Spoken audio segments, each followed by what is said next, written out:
రాఖీ పండుగ అసలు ఎక్కడి నుండి మొదలైంది? ఎందుకు చేసుకుంటారు? మన పురాణాల ప్రకారం ద్వాపర యుగంలో కృష్ణుడు శిశుపాలుడు చేసే దుర్మార్గాలని భరించలేక కృష్ణుడు సుదర్శన చక్రాన్ని వదులుతాడు.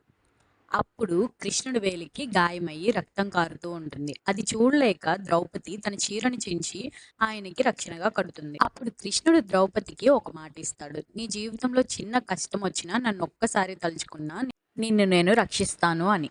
ద్రౌపది వస్త్రాభరణం జరిగేటప్పుడు సభలో ఆవిడికి ఎవరు హెల్ప్ చేయరు. సో ద్రౌపది మనసులో కృష్ణుణ్ణి గోవిందా అని తలుచుకోగా ఆయన ప్రత్యక్షమయ్యి ఆయన చేతికి ఉన్న ఆ కట్టుని చీర రూపంలో ద్రౌపదికి సహాయం చేస్తాడు. అప్పటి నుండి అన్నా చెల్లెళ్ళు, అక్క తమ్ముళ్ళు ఒకరికి ఒకరు రక్షగా నిలబడాలని, కష్టం వచ్చినప్పుడు సహాయం చేసుకోవాలని అప్పటి నుండి రక్షాబంధన్ అనేది జరుపుకుంటారు. ఈ రాఖీ పండుగ విశేషత ఇదే. Please do subscribe for more video.